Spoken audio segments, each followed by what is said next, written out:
நான் என்னோட கர்ம ஆராய்ச்சியில் நிறைய விஷயத்த உணர்ந்தேன். நீங்கள் ஒருத்தரை புகழ்ந்தீங்கன்னா கண்டிப்பாக உங்களை புகழ் தேடி வரும். நீங்கள் ஒருத்தரை அவமானப்படுத்தினீங்கன்னா கண்டிப்பாக உங்களை அவமானம் தேடி வரும்.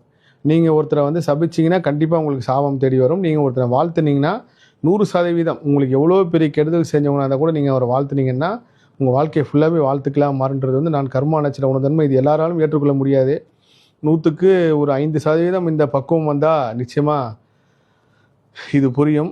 ஏன்னா நான் நிறைய விஷயம் உணர்ந்திருக்கேன், நிறைய பேரை பார்த்துருக்கேன். இந்த 2026 கிட்டத்தட்ட ஒரு 40லேருந்து 50 பேரோட ப்ரொஃபைல் எல்லாத்தையும் எடுத்து வச்சு இவங்க இந்த ட்ரோல் பண்ணி கிண்டல் பண்ணி போட்டவங்க எல்லாருமே இப்போ வரைக்கும் அப்படியே தான் இருக்காங்க. ஆனால் தினமும் நன்மை நேர்மறையான சிந்தனைகள் நேர்மறையான விஷயங்களை பேசுகிறவங்க எல்லாரும் அடுத்த பேருக்கான்றது வந்து நான் கண்கூடாக என்னோட கர்ம ஆராய்ச்சி மூலம் உணர்ந்தேன். ஸோ இந்த 2025 வந்து நான் யாரை பற்றியுமே தனிப்பட்ட முறை கூட எங்கேயோ ஒரு வார்த்தை பேசியிருக்கலாம் யார்கிட்டயே தப்பா.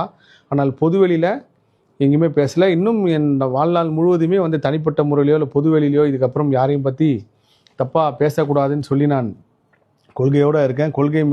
கொள்கை என்பதை தாண்டி முருகப்பெருமான் எனக்கு இட்ட பணின்னு தான் நான் சொல்லுவேன்.